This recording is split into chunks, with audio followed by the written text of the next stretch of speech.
जगन्नाथपुरी में साक्षी गोपाल भगवान है, वृंदावन से आए हैं यहां पर।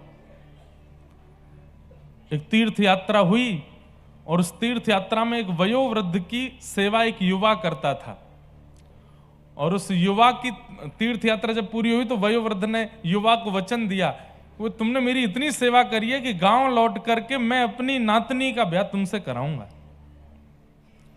अब उस युवा को तो ब्याह की इच्छा नहीं थी, लेकिन वयोवृद्ध ने कह दिया तो उसके मन में भी इच्छा आ गई, ठीक है मेरा ब्याह हो जाएगा। लौट करके जब वो लोग वापस आए उड़ीसा के किसी गांव में, तो उस युवा बालक ने वयोवृद्ध से कहा, आपने कहा था कि आप अपनी नातनी का ब्याह मुझसे कराओगे, करा दीजिए। हाँ हाँ मैं घर पे बात कर। अब घर पे जैसी बात की तो घर के सदस्यों ने सबने उस व्यक्ति को, अरे वो तो कुछ कमाता नहीं, वो तो ऐसे ही पड़ा रहता है, उससे अपनी बेटी का ब्याह करेंगे, ये करेंगे वो, सब ने मना कर दिया। तो बेचारे वृद्ध जो थे वो संकोच में आ गए, अब मैं क्या करूं, मैं तो उसको वचन दे चुका हूं। तो जब इतना प्रेशर पड़ा तो वयोवृद्ध ने भी मना कर दिया, भैया देखो हमने कोई तुमसे ऐसी वादा नहीं किया था कि हम नातनी का ब्याह करा ही देंगे। उस युवा ने कहा ब्याह मत कराइए, लेकिन सच तो बोलिए, आपने कहा था कि आप ब्याह कराओगे। और वयोवृद्ध भी अड़ गए, नहीं मैंने नहीं कहा था। पंचायत बैठी तो पंचों ने कहा भैया ये कह रहे हैं कहा था, तुम कह रहे हो नहीं कहा था, कैसे माने। कोई तीसरा था जो गवाही देगा कि इन्होंने कहा था। तो उस बालक ने बोला, हाँ व्रज वृंदावन में गोपाल जी का मंदिर था, गोपाल जी के सामने बैठ के इन्होंने मुझसे कही थी कि अपनी नातनी का ब्याह कराएंगे। गोपाल जी ने सुना है, गोपाल जी ने सुना है। सुन करके सारे गांव के लोग हंसने लगे, बोलो गोपाल जी का सुनना तो ना सुनने के बराबर है। लेकिन पता नहीं उस युवा के चित्त में कैसा विश्वास, गोपाल जी ने सुना है। पंचों ने भी हंस करके कह दिया, अच्छा तो ठीक है, तो जाओ गोपाल जी को बुला लो, वो आके अगर कह देंगे कि इन्होंने नातनी के ब्याह का कहा था तो हम तुम्हारा ब्याह करा देंगे। और पंच सारे वयोवृद्ध से बोले, अब गोपाल जी तो आने नहीं, तुम अपनी नातनी का कहीं कर दो ब्याह ब्याह। वो बालक बोला मैं आज ही निकल रहा हूं वृंदावन। पहुंच गया वृंदावन, और वृंदावन में श्री गोविंद देव जी का मंदिर है, रंग जी के मंदिर के पास, वहीं पास में ही गोपाल जी का वो मंदिर था। साक्षी गोपाल उनका नाम यहां आकर के पड़ा, वहां वो गोपाल जी थे। उस युवा ने जाकर के गोपाल जी को, हे गोपाल जी आपने सुना था, उन वयोवृद्ध ने आपके सामने वचन दिया था कि वो अपनी नातनी का ब्याह मुझसे करेंगे, आप मेरे साथ चलो, मेरे साथ उड़ीसा चलो और वहां जाकर के सबको साक्षी दे दो कि हाँ उन्होंने कहा था। आपका तो गुरुदेव ठाकुर जी घर बस गया, मेरा बस जाएगा। आपके तो एक आदमी 16,000 बसे हुए हैं, एक आध दासों के भी बस जाएंगे तो क्या बुराई है। ठाकुर जी को मनाने लगा। अब ठाकुर जी कहां बोलते हैं, तो चुपचाप खड़े हैं ऐसे मूर्तिमंत होके, जैसे सारे मंदिरों में ठाकुर वैसे ही हैं। रात में पुजारी जी मंदिर बंद करने लगे तो गेट के आगे अड़ गया, बोले बंद मत करो, मेरी बात चल रही है इनसे। पुजारी जी ने धक्का वक्का देके मंदिर बंद कर दिया। रोने लगा, रोते रोते बोले मैं खाऊंगा नहीं, पीऊंगा नहीं, प्राण त्याग दूंगा यहां पे, क्योंकि मैं वापस गांव जाने लायक तो बचा नहीं। वापस खाली हाथ गांव जाऊंगा तो गांव के लोग और हंसी उड़ाएंगे। गोपाल जी सबकी लाज रखी आपने, मेरी भी रख लो। जैसी लाज राखी द्रौपदी की, होन न दीन उघारी, जैसी लाख राखी अर्जुन की, भारत युद्ध पछारी। ऐसी मेरी भी लाज रखो ना नाथ, चल दीजिए मेरे साथ। आधी रात का समय हो गया, रो रहा था, बिलख रहा था, कुछ खा पी नहीं रहा था। तो बंद मंदिर के भीतर से गोपाल जी बोल पड़े, ए पागल क्यों रोता है, कुछ खा पी ले, कहीं चला जा। बोले आप ही बोल रहे हैं ना अंदर से। बोले हाँ मैं ही बोल रहा हूं, मैं तुझसे ये कह रहा हूं कि भाई मैं कहीं आता जाता नहीं हूं, और ये कलिकाल चल रहा है, घनघोर कलयुग चल रहा है, मैं ज्यादा हिलता डुलता नहीं हूं, इसलिए तू चला जा, मेरे पीछे मत पड़, और तू जा, उससे बढ़िया कन्या से तेरा ब्याह हो जाएगा, और मैं हिलता डुलता नहीं हूं, कहीं आता जाता नहीं हूं, चला जा। रोता रोता बाहर से बोला, हिलते डुलते नहीं हो तो बोल कैसे रहे हो? जब बोल सकते हो तो हिल भी सकते हो, जब बोल सकते हो तो चल भी सकते हो। अब तो मैं और नहीं जाऊंगा, जब आप बोल सकते हो तो चल भी सकते हो, चलो मेरे संग। और रात भर हो गई। ठाकुर जी अंदर से ही बात कर रहे हैं। बोले तुम मुझे कैसे लेके जाएगा? बोले कि मैं व्यवस्था कर लूंगा, बैलगाड़ी में ले चलूंगा। अरे 1-1.5 महीना लगेगा पहुंचने में। तो बोले 8 बार भोजन करता हूं मैं दिन में, अष्टयाम भोजन लगता है मेरा। बोले मैं सब व्यवस्था कर दूंगा, चल दो मेरे साथ। इतना उसने प्रेम से पुकारा, अंत में वो बोल गया मुझे ब्याह नहीं करना है, लेकिन अब मेरे मन में इच्छा हो गई है कि मैं ठाकुर को ले जाऊं अपने गांव में जाके विराजमान, अब आप चल दो। ठाकुर जी बोले ठीक है मैं चल दूंगा, पीछे मुड़ के नहीं देखना, हाँ? जब भोजन कराना होगा तभी मेरे सामने आना। और अर्धरात्रि में ही ठाकुर जी वर्षों से वृंदावन में सेवा करा रहे थे, अचानक से निकल गए, बैलगाड़ी पे बैठ गए। बोले चल ले चल अपने प्रांत में, तेरे यहां विराजेंगे, वहीं रहेंगे। 8 बार भोजन करते हैं दिन में, और भोजन करते करते करते जो 1 महीना में पहुंचने थे 3 महीना में पहुंचे, इतना भोजन करते हैं। और जब चलते थे तो ठाकुर जी नृत्य करते हुए चलते थे, पांव के नूपुर बजते थे। जैसे ही उत्कल प्रांत में पहुंचे, समुद्री रेत उसमें जैसे ही चलने लगे तो ठाकुर जी के नूपुरों में धूल भर गई, तो आवाज नहीं आई। तो उसको लगा पता नहीं ठाकुर जी रुक गए क्या पीछे। जैसे ही पीछे मुड़ के देखा तो ठाकुर जी तो त्रिभंग ललित श्याम सुंदर वहीं स्तब्ध हो गए। बोले अब नहीं जाऊंगा आगे। तेने पीछे क्यों देखा? बोले आपके नूपुर की आवाज ही नहीं आई मुझे। ठाकुर जी बोले वहां रेत भर गई है या हमारे ना आई। जय जय, बस 5-6 किलोमीटर दूर रह गया मेरा गांव, चल दो। ठाकुर जी बोले हम तेरे काजे 1000 किलोमीटर चल के आ गए, गांव बारे 5 किलोमीटर ना आ सके? उन तो कहते हैं यहीं आ जाएंगे। गांव में जाके हल्ला किया, बोले गोपाल जी आ गए, साक्षी देने गोपाल जी आ गए। इन्होंने कहा था अपनी नातनी का ब्याह मुझसे करेंगे, देखो साक्षी देने गोपाल जी आए। पूरा गांव इकट्ठा हुआ, आहा सबके नेत्र सजल हो गए। त्रिभंग ललित श्याम सुंदर मंद मंद मुस्का करके खड़े हैं और सबके सामने साक्षी दे रहे हैं। इन वयोवृद्ध ने मेरे सामने इस युवा बालक का हाथ पकड़ के साक्षी दी थी कि ये अपनी नातनी का ब्याह इससे करेंगे, अब आप इसका ब्याह करा दो और मैं अब स्तब्ध होकर के यहीं रहूंगा। और तब से पूरे नगर में महाराज ये बात सिद्ध हो गई कि यहाँ के गोपाल जी जगन्नाथ धाम की जो यात्रा करता है उसकी साक्षी लेते हैं, उसकी साक्षी करते हैं। कब देंगे साक्षी? मृत्यु के बाद जब हम लोग जाएंगे तो यमराज जी आएंगे, सबसे पहले सारा रजिस्टर खोल के दिखाएंगे और पूरा बताएंगे तुमने ये किया, जीवन में ये किया, इतना मांस खाया, इतना ये गलत काम किया, इतना ये सब किया, इन सब के बदले तुमको अब नरक जाना पड़ेगा। तब आप उनसे कह सकते हो, हे यमराज जी, हम जगन्नाथ जी गए थे, हमने वहां महाप्रसाद पाया था, हमने समुद्र स्नान किया था, नील माधव भगवान का दर्शन किया, नील चक्र का दर्शन किया। तब यमराज जी कहेंगे कोई गवाही है? उसी समय आप अगर स्मरण करोगे साक्षी गोपाल प्रभु का तो तुरंत प्रकट हो जाएंगे और यमराज जी को साक्षी दे देंगे, हाँ ये जगन्नाथपुरी आए थे, इन्होंने महाप्रसाद पाया था, नील चक्र का दर्शन किया था, इसलिए प्रसिद्ध हैं श्री साक्षी गोपाल प्रभु। तो ये बात मैं क्यों बता रहा हूं? ठाकुर जी, अब आप मानो कि वो तो परमात्मा है, उनको क्या आवश्यकता कि हम उनको सुलावें, उनको उठावें, उनको खिलावें पिलावें, कोई आवश्यकता नहीं है।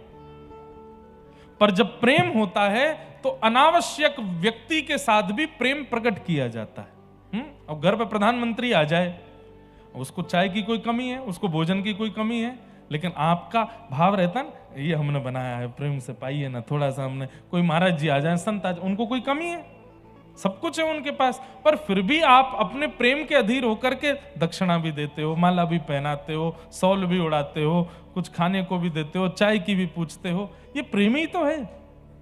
ऐसे ही ठाकुर जी के पास कोई कमी नहीं है, पर हमारा प्रेम है कि हम उनको देवें, हम उनको सुलावें, निलावें, उठावें, सब क्रिया करावें। क्या पता वो इतने रीझ जाएं हमसे, इतने रीझ जाएं जैसे सुदामा से रीझ गए, और रीझ करके कभी हमें स्वीकार कर लें। बस इसीलिए तो हम सब प्रेम लक्षणा भक्ति का मार्ग चुन रहे हैं। खूब भाव से सेवा करो, आपके सुख से ठाकुर जी विराजे, नहीं, ठाकुर जी के सुख से आप विराजो। एक नियम बना लीजिए, रात्रि में कई बार मैं तो लेट हो जाता हूं, रात में 8:30 बज जाते हैं, फिर मैं घरों में गया तो लगभग सबके ठाकुर जी के दर्शन करने पहले घर में ठाकुर जी के दर्शन करता हूं। तो मुझे तब तो मैं नहीं बोल पाया, लेकिन आज बोल देता हूं। अब हम आए थे 10 बजे, 10:30 बजे, किसी के घर पहुंचे 12 बजे, ठाकुर जी तब तक जग ही रहे थे। ये नहीं करना है। 2 चीज का नियम बना लीजिए। एक तो सुबह ठाकुर जी की मंगला, चाहे मैं कहता हूं 4 बजे नहीं करो, 6 बजे करो, 7 बजे करो, 8 बजे करो, 9 बजे करो, पर वो समय से होनी चाहिए। 9 बजे मतलब 9 बजे। कल हम क्रिकेट खेलने चले गए तो वहां महाराज जी बोले एक मैच और, एक मैंने कि महाराज जी सेवा है ठाकुर जी की, तो बोले नहीं एक और खेल। तो फिर हमने अपने पंडित जी को भेजा कि आप जाके ठाकुर जी की सेवा करो, 9 से ऊपर नहीं जाना चाहिए। रात्रि में शयन का भी नियम रखो, भले ही महाराज जी 12 बजे आ रहे हैं, महाराज जी आके भोजन पानी करके चले जाएंगे, ठाकुर जी का शयन 8:30 होना है तो होना है। आप कहेंगे इसके पीछे कारण क्या है? कारण सुनो। हम लोगों का, हम तो मानव हैं, हम भी समय बांटते हैं सब में, ऐसे ठाकुर जी ने भी सबको समय दिया होता है, ठाकुर जी का भी समय बटा होता है। ठाकुर जी कहते हैं कि भाई मेरी 8:30 बजे वाके घर पे शयन आरती होगी, वाके बाद में तेरे पास आ जाऊंगा। अब आप 8:30 के 8:45 बजाते हो, 8:45 के 9 बजाते हो, 9 के 9:30 बजाते हो, तो अगले दिन से ठाकुर जी आना बंद कर देते हैं कि भाई ये बहुत विलंब करते हैं, मुझे अन्य भक्तों को समय देना है और ये समय से सेवा करते नहीं है, समय से प्रसाद पवाते नहीं है, समय से कोई ध्यान रखते नहीं है, इनके यहां पे मेरी मूर्ति विराजेगी, मैं नहीं विराजूंगा। मूर्ति में प्रतिष्ठा वैदिक मंत्रों से भी ज्यादा भाव से होती है। आपका समय नियमित है। ठाकुर जी की सुबह इतने बजे मंगला, चाहे दुनिया इधर उधर हो जाए मंगला होगी। और रात्रि में आप चाहे पार्टी में गए हो, चाहे शादी में गए हो, चाहे मॉल गए हो, चाहे पिक्चर देखने गए हो, आपका समय उसी अकॉर्डिंग चलता है कि ठाकुर जी की 7:30-8 बजे शयन होगी, उसके बाद ही मैं कहीं जा सकता हूं। शयन और मंगला ये 2 समय निश्चित रखो, बाकी पूरे दिन की सेवा में ऊपर नीचे हो जाए कोई दिक्कत नहीं। इससे होगा क्या? धीरे धीरे आपके ठाकुर जी जो घर के हैं वो अनुभव कराने लगेंगे।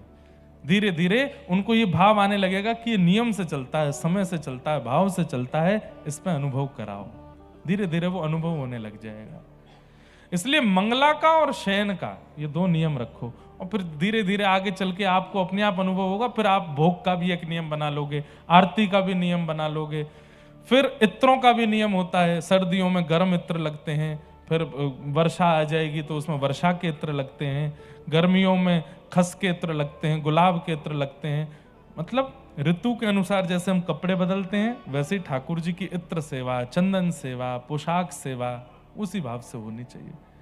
ये सब बातें इसलिए हैं, जरूरी नहीं है करना, पर हां जिनको अनुभव की इच्छा हो कि मुझे अनुभव हो ठाकुर जी का, वो अपनी सेवा प्रणाली को सुंदर बना लो, अपने सेवा भाव को सुदृढ़ कर लो। श्री सुदामा जी ने ठाकुर जी को सुख दिया, इसलिए ठाकुर जी ने उनको सखा बनाया। आप ठाकुर जी के सुख में सुखी रहिए, अपने सुख में ठाकुर जी को मत रखो। हम 11 बजे तक जग रहे हैं तो हमारे ठाकुर जी भी जग रहे हैं। हम अपने लाल जी को उत्सव जब होता है ना, ठाकुर जी का वार्षिक उत्सव, तब तो जगाते हैं 11-12 बजे तक। उसके लिए भी एक विशेष 9वां भोग और लगता है ठाकुर जी को उसको बोलते हैं श्रम भोग। क्या बोलते हैं? श्रम भोग मतलब मेहनत करिए, ठाकुर जी ने आज 4 घंटा ज्यादा जगे हैं तो ठाकुर जी को एक लोभ दे देते हैं, ठाकुर जी 2 घंटा एक्स्ट्रा थोड़ा मंदिर खुला रखेंगे, श्रम भोग पा लेना। श्रम भोग में क्या पाते हैं? मिष्ठान पाते हैं ठाकुर जी। प्रेम से मीठे का भोग लगाओ ठाकुर जी को, नया बना करके कुछ श्रम भोग। तो ये सब नियम है, सब भाव हैं। सुदामा जी मिले, तत्पश्चात ठाकुर जी वापस मथुरा आए।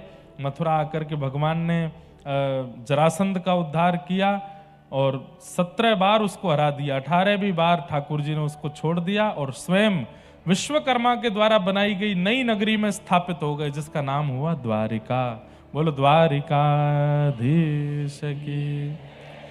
रण छोड़ करके ठाकुर जी भागे, युद्ध करते करते। क्यों? क्योंकि वो ब्राह्मणों को अनुष्ठान पर बैठा के आया था कि मैं भगवान को हरा दूं। ठाकुर जी बोले भैया ब्राह्मण अनुष्ठान पर बैठे हैं तो हमारी हार हो जाए, लेकिन हम इससे नहीं जीतेंगे। रण छोड़ करके द्वारिका विराजे। द्वारिका जाकर के बलराम जी का ब्याह रेवती जी से हुआ और श्री ठाकुर जी का ब्याह कौंडन्यपुर के राजा भीष्मक की पुत्री रुक्मणी से हुआ। रुक्मणी साक्षात लक्ष्मी है। प्रश्न उठता है किशोरी जी के विषय में, तो मैं उसके कई बार उत्तर दे चुका हूं। किशोरी जी से विवाह का प्रसंग अलग है, और इस पूरे लीला में बीच में जो संशय हमारे चित्त में प्रकट होते हैं उसका भी कई बार उत्तर दे चुका हूं, आप लोग सोशल मीडिया पर सुन सकते हैं। ठाकुर जी का विवाह रुक्मणी जी के साथ में हुआ। फिर भगवान के अष्ट प्रमुख विवाह हुए। 16,100 राजकुमारियों को भौमासुर ने बंदी बना रखा था। भगवान ने वहां से उनको मुक्त करा करके उनसे भी विवाह किया। भगवान की दिनचर्या चल रही थी, ग्रहचर्या देखने के लिए नारद जी आए। यहाँ भगवान ने जरासंध का भी उद्धार भीम के द्वारा कराया। राजसूय यज्ञ में अग्र पूजा करने के लिए ठाकुर जी गए, अग्र पूजा कराई और वहां जाकर के शिशुपाल का वध किया। तत्पश्चात ठाकुर जी सुदामा जी मिलने के लिए आए। भगवान ने सुदामा जी के साथ में परम पावन भेंट की। सब कथा आपने श्रवण की हैं खूब विस्तार से। भगवान अपने कुरुवंश को समझाते रहते हैं। अब मैं बस कथा को विश्राम की ओर लेके चलूं तो आप सब लोग बिल्कुल सावधानी से अंतिम श्लोक मेरे साथ में बोलिएगा, फिर हम कथा को विश्राम देंगे। ठाकुर जी ने यदुवंशियों को समझाया था कि मेरी संतान हो आप, मेरे परिवार हो आप, इसका कभी अभिमान मत करना। यदुवंशी बोले हम अभिमान करते नहीं। बोले करते हो, अभिमान करते हो, इसीलिए कभी कथा सुनने नहीं जाते, कभी संतों का सम्मान नहीं करते। तो यदुवंशी बोल पड़े कि हमको कथा में जाने की क्या आवश्यकता, कथा में वो जाते हैं जिनको भगवान नहीं मिले। जब हमारे रिश्तेदारी भगवान है तो हम कथा में क्यों जाएं? ठाकुर जी बोले यही बात, मैं भले ही कितना भी तुमको प्राप्त हो जाऊं, सत्संग फिर भी नहीं छोड़ना है, नहीं तो मेरी सेवा में, मेरे सामिप्य में अपराध करते रहोगे। संतों का अपमान कभी मत करना, कथा का अपमान कभी मत करना। लेकिन यदुवंशी नहीं मानते भगवान की बात। बंधुओं, इसलिए ठाकुर जी से प्रार्थना करो कि आपको कभी अति बल ना मिले। व्यक्ति को जब भी अति बल मिला है, चाहे धन के रूप में, चाहे रूप के रूप में, चाहे साम्राज्य के रूप में, चाहे पहचानों के रूप में, व्यक्ति अभिमानी हुआ ही है। अति बल नहीं मिलना चाहिए। एक प्रकार से मैं कह दूं तो कोई अतिशयोक्ति ना हो, किसी व्यक्ति को यदि अति बल दे देते हैं ना ठाकुर जी, हर प्रकार का बल, उसके खूब सारे कॉन्टैक्ट्स हैं, खूब सारे उसके लोग हैं, खूब उसके पास में जन बल है, धन बल है, बाहुबल है, रूप बल है, इसका मतलब ठाकुर जी उसका पतन कराना चाहते हैं, इसीलिए अति बल देते हैं।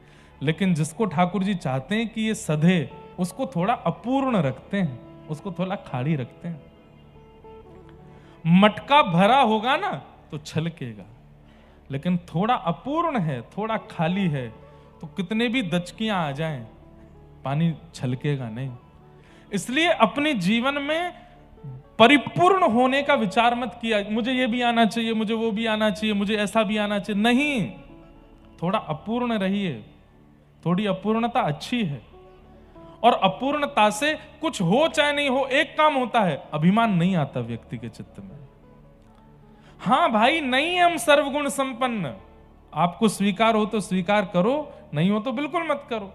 हमें सर्वगुण संपन्न बनना भी नहीं है, क्योंकि जो सर्वगुण संपन्न है कहीं ना कहीं उसके अंदर अहम भी होता है, और अहम भगवत प्राप्ति में दोष है, भगवत प्राप्ति में कहीं ना कहीं रुकावट है। इसलिए थोड़े थोड़े अपूर्ण सब जगह रहिए। पढ़ाई बहुत अच्छी करनी आती है, जो पढ़ते हो याद हो जाता है, तो कुछ कुछ चीजों को थोड़ा ऐसा भी रखो कि जो याद नहीं करो, नहीं तो किताबी कीड़े बन जाओगे। भोजन बहुत अच्छा बनाना आता है तो कभी कभी नींबू वगैरह ज्यादा डाल दिया करो, नहीं नजर लग जाएगी भोजन को। गाड़ी वाड़ी चलानी आती, कभी कभी गड्ढे वड्ढा में गिर दो, एक आध व्यक्ति को स्पर्श तो कर ही दो स्पर्श ही करना, उड़ा मत देना। थोड़ी अपूर्णता अच्छी है, थोड़ी अपूर्णता अच्छी। अब मुझे कोई बोले महाराज जी भागवत कथा आप सुना देते हैं, भक्तमाल भी सुनाते हैं, मानस जी की राम कथा भी थोड़ी बहुत, अब वाल्मीकि सुनाऊं। मैंने कि कहीं तो अपूर्ण रहने दो मुझको, नहीं तो फिर पता है क्या होता है, सब कुछ आने के बाद आप दोष ही देखते हो दूसरों में। अरे ये इसको नहीं आता, इसमें तो हमने पढ़ा है, ऐसा लिखा वहां तो ये ऐसा कर रहा है। बुद्धि गर्विष्ठ, रूप गर्विष्ठ, यौवन गर्विष्ठ, और ये गर्विष्ठता ही भगवत मिलन में बाधा बन जाती है। इसलिए थोड़ा अपूर्ण रहिए, भक्ति में भी अपूर्ण रहो। आप पूरे सूरदास नहीं बन सकते, पूरी मीराबाई नहीं बन सकते, पूरे तुलसीदास नहीं बन सकते। हाँ प्रयास करो, पर पूर्णता पे मत। पूर्णता जैसी लग रही हो पूर्णता आने वाली है, रुक जाओ। पूर्ण नहीं होना है, परिपूर्ण नहीं होना है। तो अब ये मैंने कह दी है बात, इस पर चिंतन कीजिएगा, इस पर मनन कीजिएगा कि क्या बात थी, क्यों कही गई। महाराज जी अभी बोले कल मैं कुछ क्या आया, वो रात तक सोचते रहे। हमने क्या कहा था कि प्रेम शब्द का विषय नहीं है, ये तो है ही है। और जो बोल दिया जाता हो, जो बता दिया जाता हो, वो कुछ और था, प्रेम तो नहीं था। पति ने अगर पत्नी के पूछने पर बता दिया कि तुम क्यों प्रेम करते हो, और पति ने बता दिया मैं इसलिए प्रेम करता हूं, इसलिए प्रेम, तो समझ जाना प्रेम है ही नहीं। उत्तर यही मिलता हो पता नहीं क्यों प्रेम करते हैं, आज तक पता ही नहीं चला, तो समझो ये प्रेम है। ये शब्द नहीं है, अक्षर नहीं है, वाक्य नहीं है, विचार नहीं है बताने को, वो प्रेम है। तो थोड़े अपूर्ण रहिए, परिपूर्ण मत बनिए। यदुवंशियों को परिपूर्णता का अनुभव होने लगा। अरे कहां तक कहें, भगवान को निमंत्रण आता था कि हमारे घर पधारिए। ठाकुर जी बोलते मैं तो बहुत व्यस्त हूं, तो बाहर जाके यदुवंशी कहते हम भगवान के परिवार ही हैं, वो नहीं आ रहे तो हम आ जाएंगे, तो हमारा सत्कार करना। और यही अभिमान उन यदुवंशियों के नाश का कारण बन गया। बंधुओं, मेरे मन में बातें तो बहुत आती, पर मुझे समय दिख जाता है। एक बात और कह दूं, प्रभु श्री राम ने जब रावण के साथ युद्ध किया था, उस समय समस्त वानरों को राम जी ने अपने समान बल प्रदान कर दिया था। हनुमान जी महाराज सीता सुध लेने के लिए गए, जब लेकर के आए तो सब प्रशंसा करने लगे, लेकिन तब भी हनुमान जी महाराज दीनहीन होकर के बोले तब प्रताप रघुनाथ, मेरा प्रताप नहीं है, ये राम जी ने मुझको प्रताप दिया है। और इस बात को केवल बोल नहीं रहे, हनुमान जी मानते भी हैं कि मेरा प्रताप नहीं है, मेरा बल नहीं है, तब प्रताप रघुनाथ, ये रघुनाथ जी का बल है। राम रावण युद्ध में वानरों का उद्धार क्यों हो गया? क्योंकि राम रावण युद्ध हो जाने के बाद जब राम जी वापस अयोध्या आए, प्रत्येक वानर ने जाकर के राम जी से कहा ये बल आपने हमको दिया था कि हम रावण की सेना से लड़ पाए, अब इस बल को हमसे वापस ले लीजिए, इस बल की हमको आवश्यकता नहीं है। लेकिन यदुवंशियों को बल दिया ठाकुर जी ने, ठाकुर जी को वो बल वापस नहीं किया, बल्कि उस बल का अभिमान किया। अरे हम भी योग्य, हम भी श्रेष्ठ हैं, सब यदुवंशी भी चतुर्भुज थे भगवान की तरह, सब यदुवंशी भी सुंदर हैं भगवान की तरह। ठाकुर जी बोले सर्वगुण दे, ये भगवान हमको सिखाने के लिए कि देखो परिपूर्ण बना दिया इनको मैंने, तो अपने नाश का कारण इनकी परिपूर्णता ही बनेगी। वही हुआ। कभी कथा नहीं सुनते, कभी सत्संग में नहीं जाते, कभी किसी संत महात्मा को प्रणाम नहीं करते थे, बोले हम यदुवंशी हैं, भगवान के वंशज हैं, हम द्वारिका में रहते हैं, क्यों करें? ठाकुर जी के समझाने पर भी जब नहीं माने, तब एक दिन बुद्धि विकृत हुई और भगवान के पुत्र शाम्ब को साड़ी पहना करके संतों के पास ले गए और बोले नई बहू आई है द्वारिका की, बताओ इसके गर्भ में लाला है कि लाली?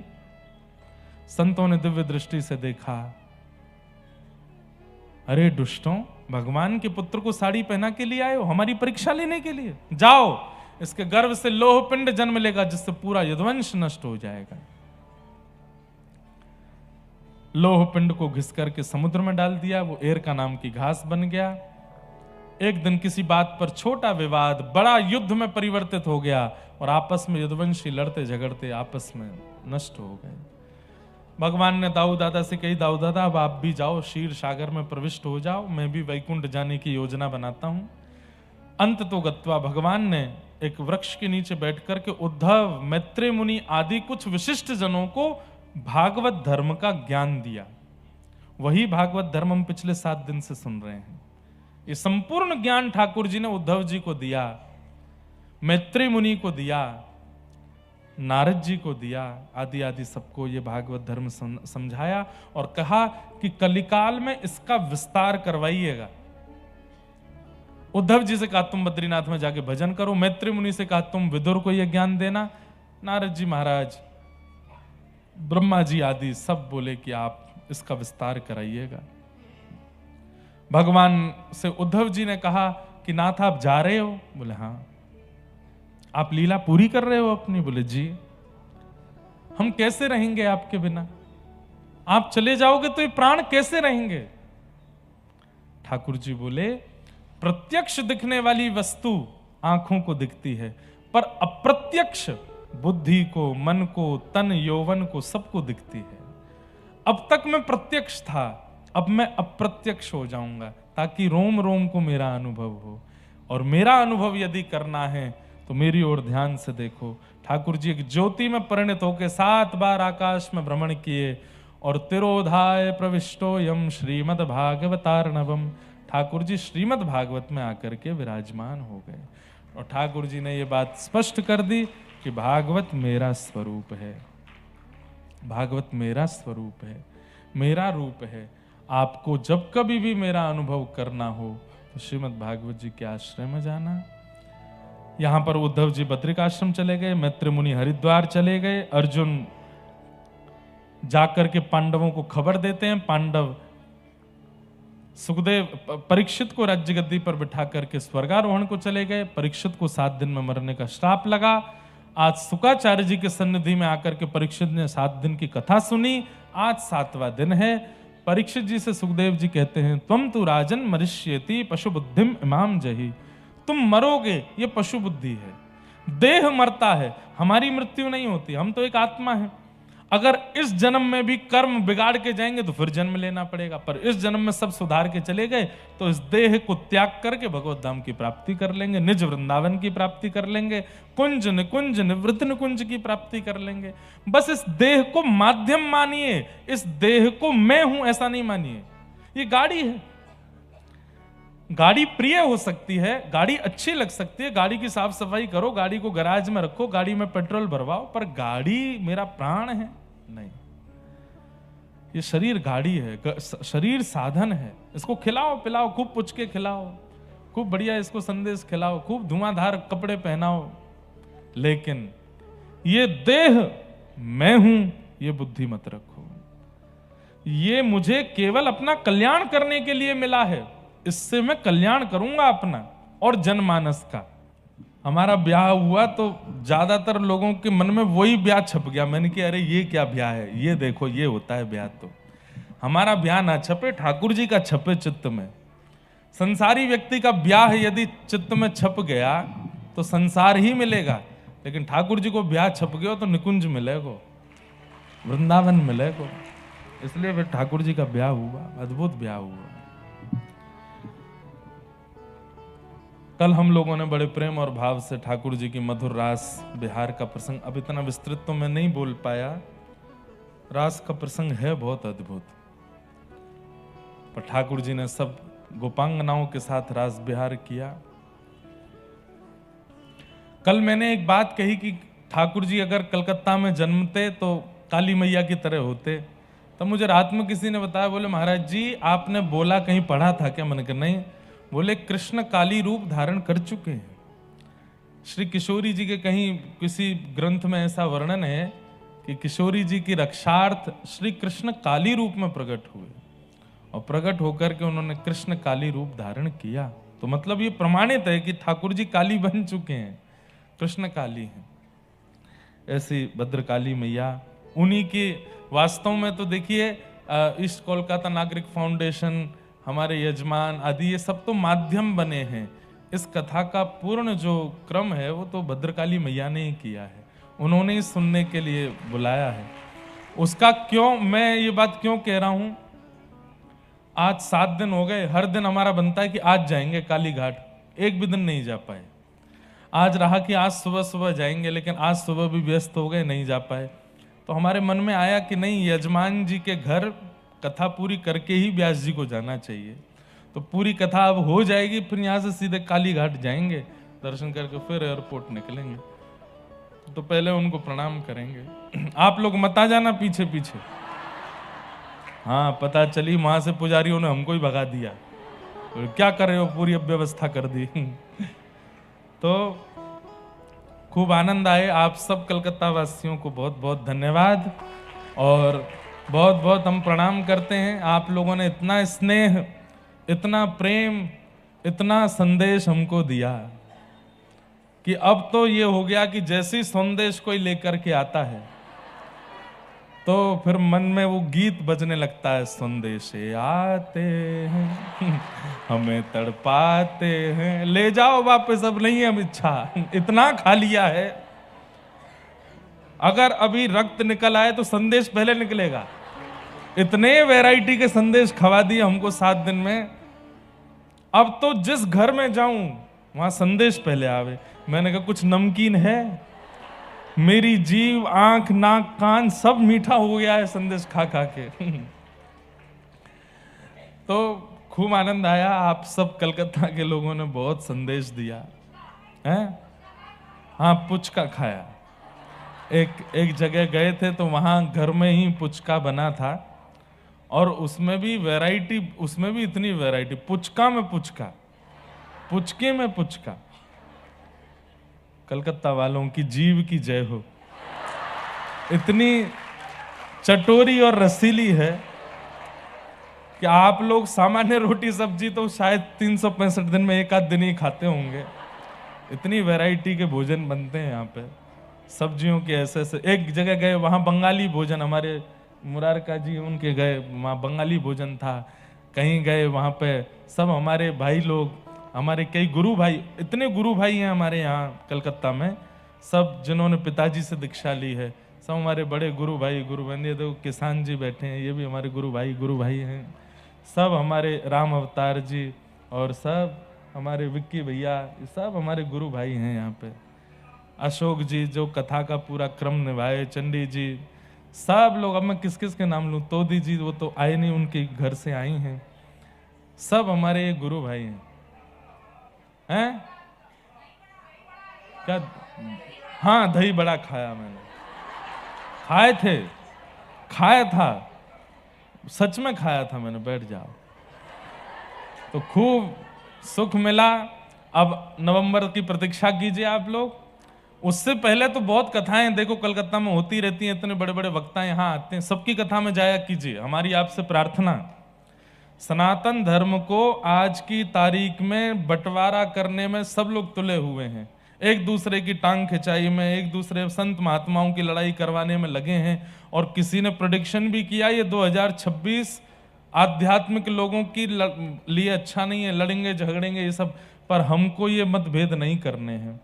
आपके कलकत्ता में कोई भी वैष्णव आते हैं, कोई भी महापुरुष आते हैं, कोई भी कथा वक्ता आते हैं, भले ही वो आप उनको जानते भी नहीं हो, उनकी कथा भी नहीं सुनी, फिर भी समय निकाल के 10 मिनट के लिए जाया कीजिए।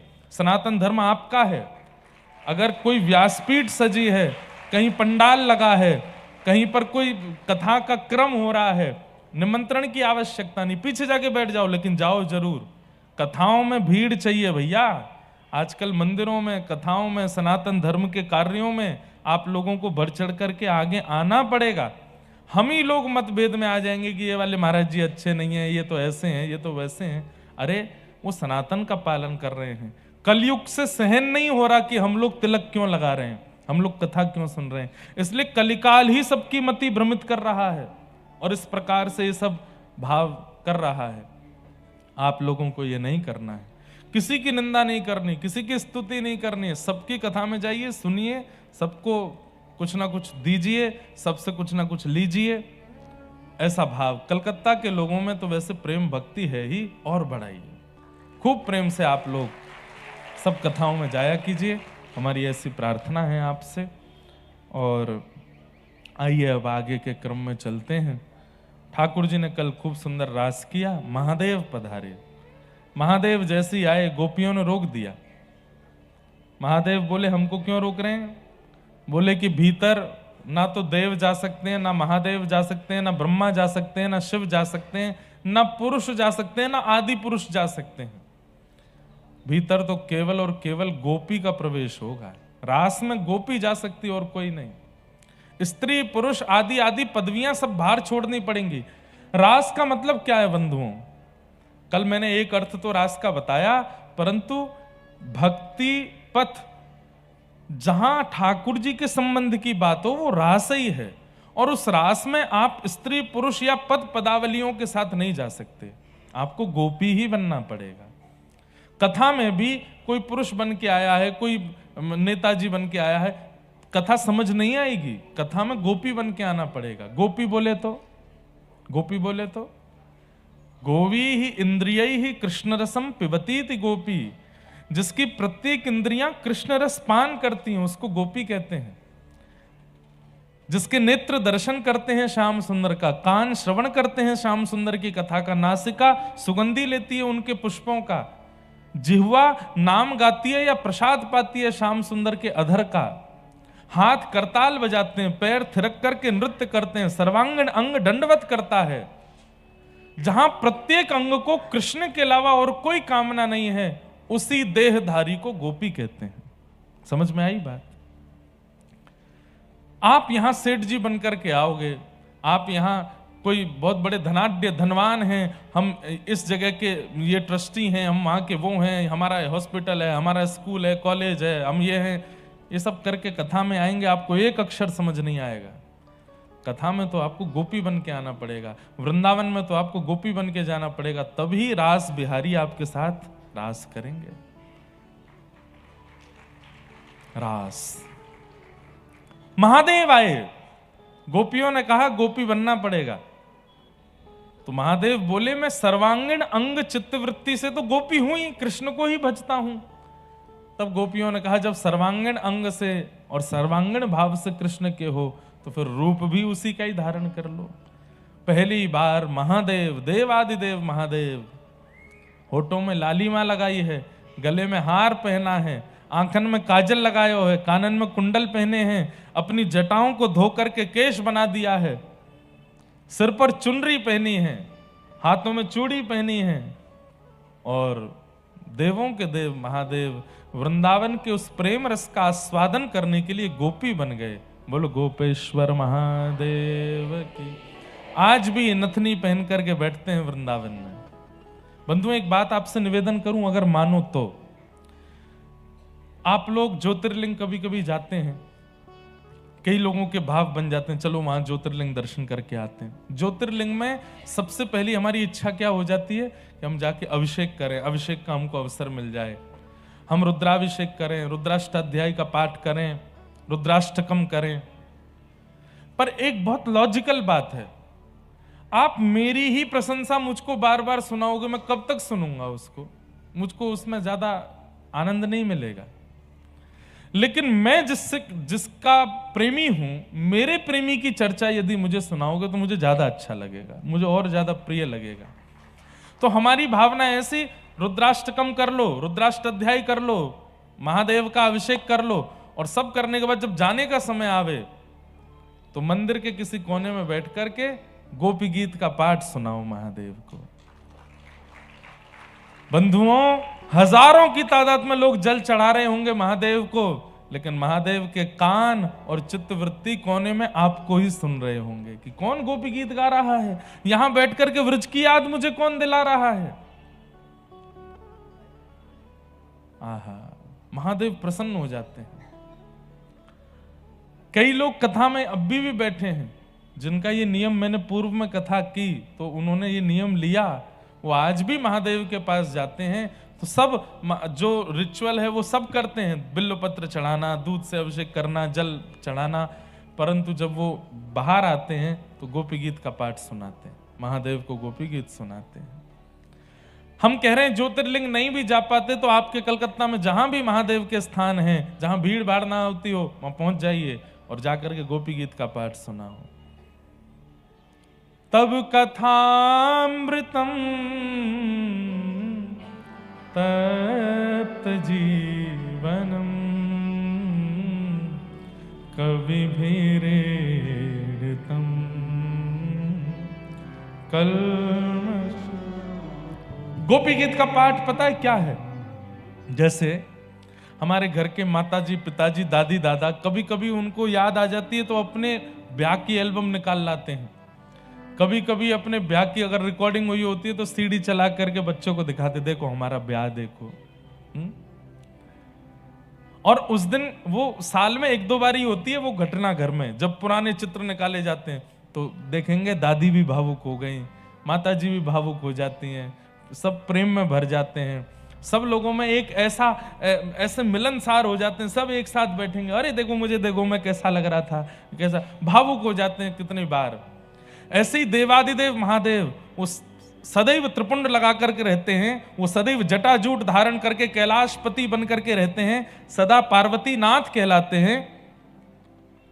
इतना ज्यादा ऐश्वर्य मिल गया है महादेव को, वो सदा प्रसन्न रहते हैं उसमें। लेकिन जब कोई व्रज का स्मरण कराता है और गोपी गीत का पाठ सुनाता है तो महादेव के नेत्र बंद हो जाते हैं। याद आता है कि जब राधा कृष्ण नृत्य कर रहे थे, यमुना जी नृत्य कर रही थी, आकाश में देवी देवता नृत्य कर रहे थे, तब मैंने गोपी रूप धारण किया था। और मेरे गोपी रूप धारण करते ही मुझे बाहर से भीतर रास भूमि में लेकर के गए कृष्ण और मेरे साथ रास किया। उस प्रसन्नता से महादेव इतने भावुक हो जाते हैं कि गोपी गीत गाने वाले को, उस रास का अनुभव कराने वाले को कुछ नहीं देते, केवल और केवल कृष्ण प्रेम दे देते हैं, कृष्ण भक्ति दे देते हैं। और हमें चाहिए क्या? हमें महादेव से और तो कुछ चाहिए नहीं। इसलिए मेरी प्रार्थना है, व्रज के उपासकों को चाहिए कि महादेव से कृष्ण भक्ति की कामना करो। हमारे वृंदावन में कृपालू जी महाराज हुए, जिनका प्रेम मंदिर है, उन्होंने एक बहुत अच्छी रचना गाई। उस रचना में एक पंक्ति इतनी सुंदर है, गोपी प्रेम की भिक्षा दीजे, गोपी प्रेम की भिक्षा दीजे, कैसे हूँ मोहे अपनों कर लीजे गो। पीछे आवाज नहीं आ रही, आवाज नहीं आ रही और टीवी में दिखाई दे रहा है। हाँ तो आवाज अभी करवाते हैं। बंधुओं, ये महादेव से मांगा कीजिए। वैसे तो कृपालू जी महाराज के इस पद में वो किशोरी जी से मांग रहे हैं, सरस किशोरी बयस की ठोरी, रति रस भूरी, कीजे कृपा की कोर, श्री राधे कीजे कृपा। पर जब आप महादेव की आराधना करो, अरे हम कहते हैं महादेव से क्यों, आप तो कलकत्ता की काली मैया हैं, वहां जाके गोपी गीत का पाठ सुना दो, उनको भी गोपी गीत सुनाओ, वो भी तो एक गोपी हैं, ठाकुर जी के रास ब्याह। और आप कहेंगे कि प्रमाण कहां है? श्रीमद् भागवत में प्रमाण है। भगवान पितारात्रि काली मैया को और क्या कहते हैं? योग माया। सुनिएगा, भगवान पितारात्रि शरदोत्फुल्ल मल्लिका विक्षरंतुम मनश्चक्रे योग मायाम उपाश्रित। इतनी सारी गोपियां अपने घरों को छोड़ छोड़ करके रास बिहार में गईं। उनके घर में तो कलेश हो जाने चाहिए थे, उनके सास ससुर पति सबको लड़ लेना। अरे कहां जा रही हो तुम? आधी रात को माताएं बहनें अपना घर छोड़ छोड़ करके जा रही हैं और उनके घर में किसी ने कुछ नहीं कहा। ऐसा हो ही नहीं सकता। तब इसका प्रमाण देते हुए आचार्य चरण कहते हैं कि योग माया यानी कि भद्रकाली मैया, वैष्णो देवी मैया, इन्होंने असंख्य गोपियों का रूप धारण कर लिया। वो वास्तविक गोपियां तो रास में चली गईं और उन गोपियों का रूप धारण करके काली मैया ही सबके घर में बैठ करके घर वालों को शांत करा रही है कि मैं यही हूं, मैं कहीं गई नहीं हूं। वास्तविक गोपी तो रास में, ताकि ठाकुर जी का रास मधुरता से पूर्ण हो जाए, इसके लिए योग माया ने आश्रय दिया। गोपी प्रेम की भिक्षा दीजे, कैसे हूँ मोहे अपनों कर लीजे। गाइए। गोपी प्रेम की भिक्षा दीजे, कैसे मोहे अपनों कर लीजे। तुर गुण गावत दिवस बितावत, द्रग बरसावत, मैं हूँ प्रेम विभोर श्री राधे, कीजे कृपा की कोर, सरस किशोरी बयस की थोरी, रति रस भोरी, कीजे कृपा श्री राधे, कीजे जिनको वास्तव में इच्छा है व्रजरस की वही सुनिएगा इन सब बातों को। जिनको इतना फर्क नहीं पड़ता वो सामान्य अपनी पूजा पद्धति का पालन करो, पर जिन्हें वास्तव में इस रस का अनुभव करना है वो तो इसी प्रकार महादेव को, काली मैया को, सबको गोपी प्रेम ही मांगो, गोपी रस ही मांगो। तो रास का प्रसंग हुआ। अब मैं थोड़ा आज क्रम जल्दी जल्दी कहूंगा क्योंकि निकलना भी है और कथा क्रम भी बहुत है। ठाकुर जी वापस ब्रज में लीला करने लगे। कंस ने अक्रूर जी को भेजा भगवान को मथुरा बुलाने के लिए। ठाकुर जी मथुरा आए।